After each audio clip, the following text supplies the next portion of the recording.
What's going on, America? This is Kevin in Kevin's Corner, and I'm about to give you an example of the origin. I'm going to show you scientific proof of the origin of hateration, okay? And if you're not aware of what a hater is, it's somebody who just dislikes everything for no reason at all. You're hating for nothing. That's what it is. It's one of those people who just says, you know what?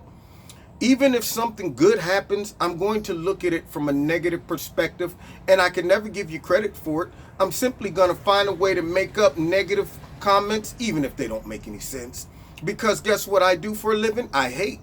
And so I think I found in my world-renowned quest to find the origin of hateration, of haterism. All right, and I think it lies within this man right here. Schumer is blasting the summit. Chuck Schumer. Three things are clear. First, Chairman Kim achieved far more than President Trump did.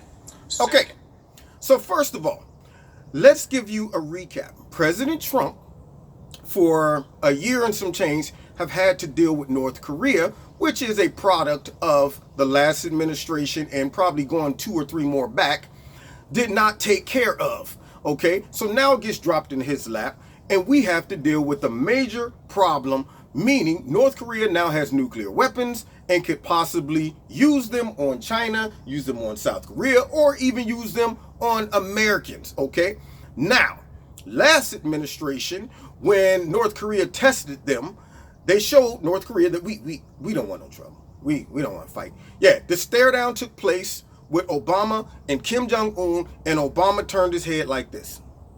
That's what happened. When he got elected, Kim Un looked at him and was like, what you want to do, huh? What you want to do?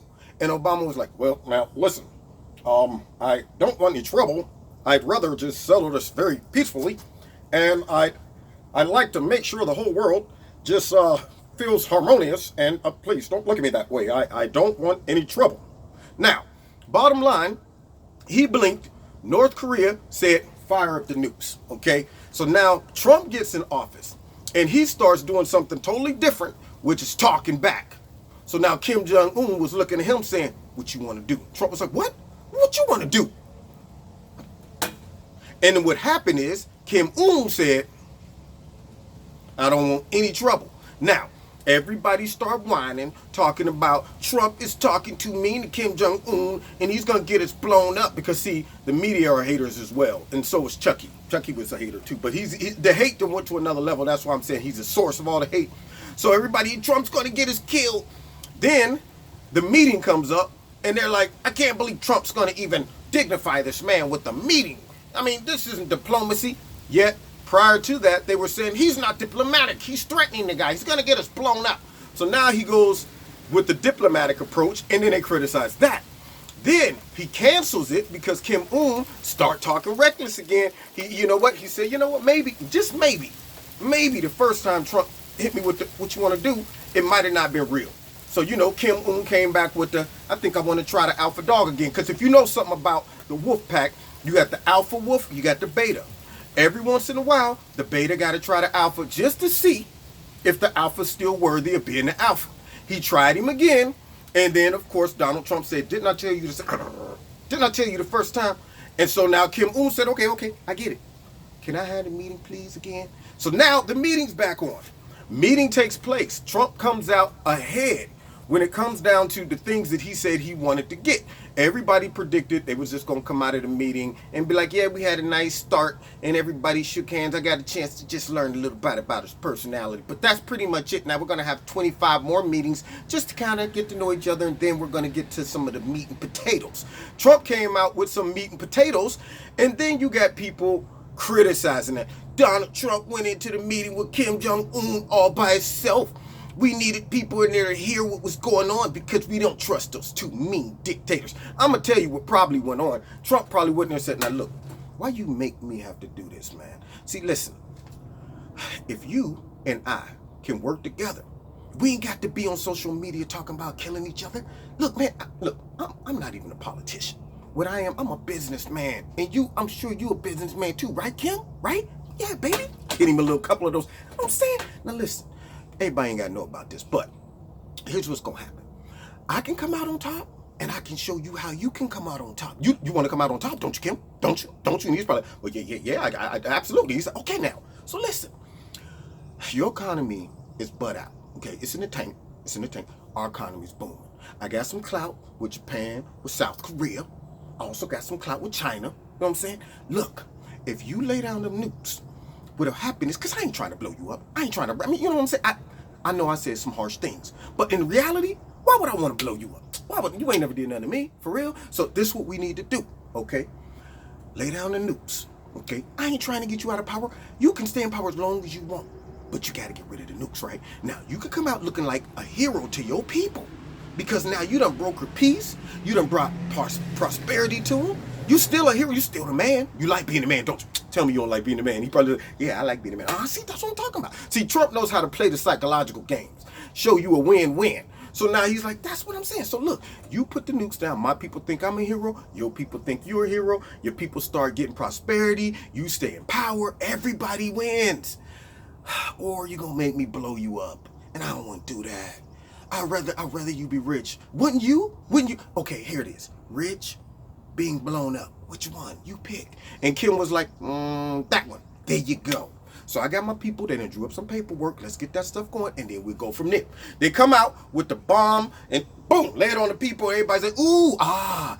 Now immediately, the Democrats and the liberal media got to go into panic mode because they can't. They can't just say, bravo, we're making progress. This was good. No, they come out with all their spin to make it look bad somehow. But Chuck outdone them all with this garbage. So he starts off saying that first things first, Kim Un, or his person who was negotiating with Trump, was the only beneficiary of this meeting. And I'm thinking, what are you talking about? What did they benefit, Chuck? See, this is the problem with haters.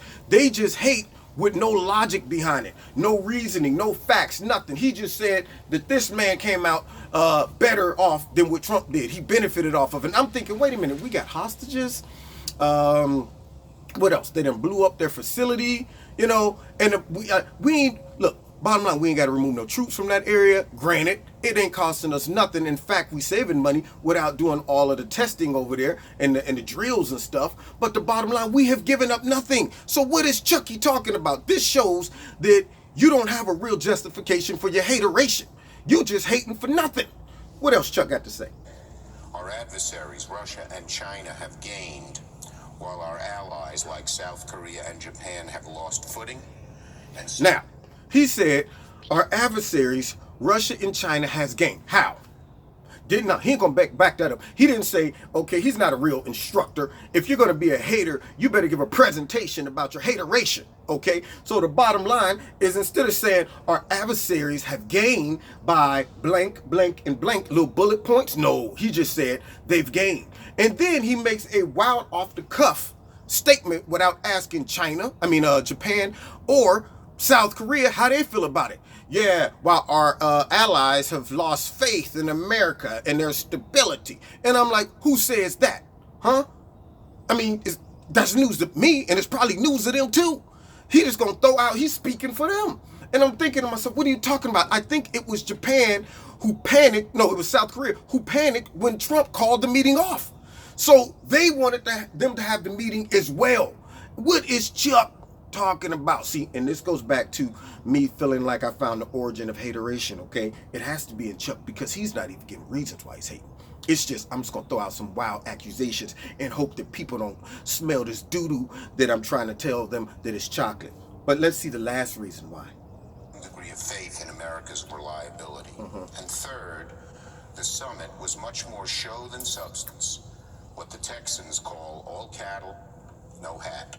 I thought Chuck Schumer was from New York. You got that quote wrong. You got that wrong. You got cowboy, no hat. Chuck He's Schumer. not from Texas. That's my point. Cowboy, no Okay, first of all, if you're going to throw out a punchline, get the punchline right, Chucky, okay? That just goes to show you don't know what you're talking about. Yeah, it's all, see, this is all smoke and mirrors, no fire. Wait, no, this Texas, late at night, the stars are bright. No, it's something like, anyway, it's something about a hat, and some horses.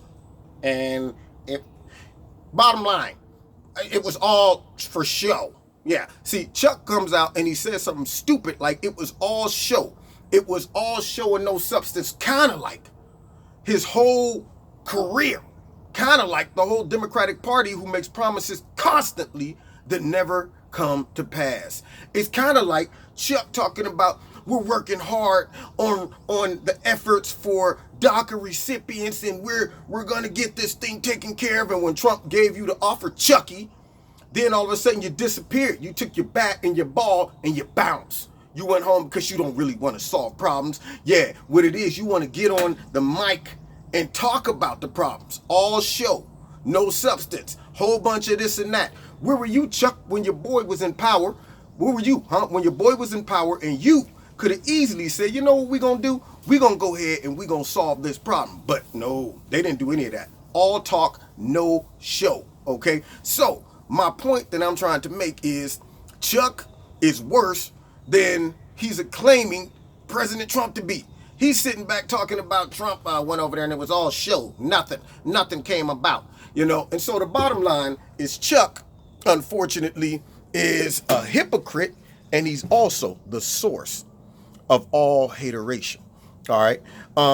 For him to sit back and say nothing came out of it, it was all show, no substance. What was he watching? I'm thinking, we ain't gave up nothing. We got them willing to give up something and in writing. And you know Trump is not going to sit back and just say, you know what, we're going to trust that they're doing it. He's going to be up every day talking about what's the progress, what are they doing over there, and are they following through with the agreement. So for Chuck to say something stupid like that, that just goes to show that he is stupid. Now, that's my take on it. You've been listening to Kevin from Kevin's Corner. And I just saw somebody crash my video. I want to introduce y'all to another hater right here. This is my old man right here. He's a chip off the old block. I say he's a chip off the old block. That's his name. I call him affectionately Teddy. Yeah, he's a loyal Democrat that I debate with sometime, and he loses every time. It's like every time he sees me doing a video, sometimes he's like, you know what? You know, I'm just going to kind of fade off in the background like Bigfoot or something, so that I can show my son that I hate the Republican Party. But when it comes down to it, and him and I, we have debates, he never brings facts. He does what most liberals do. He just says things like, well, you know what? All of them are hypocrites. All of them are liars. And then when he can't win the argument anymore, he always taps out with the religious statement. He'll say something like, well, God knows everything. That's all I'm saying. God got it all in control. I'm like, yeah, so now you don't have any responsibility to educate yourself on it and to vote properly. That's your fallback. God knows all. Anyway, but I love him anyway. And that's how relationships should be. Okay, so that's for all of the people out there that are saying, I got to hate all the Democrats and I got to hate all the Republicans for haters' sake. No, you can disagree and still love each other. Okay, but in this case, I don't love Chuck Schumer's hateration. He's the source of it all. God bless you. If you want to find me on Facebook and Twitter, there's links in the bottom. You can do that. Also, check me out tonight, 7:30, live radio blog talk show. And if you want to donate to Kevin and Kevin's Corner, feel free to do so. We'll see you then. All right. God bless.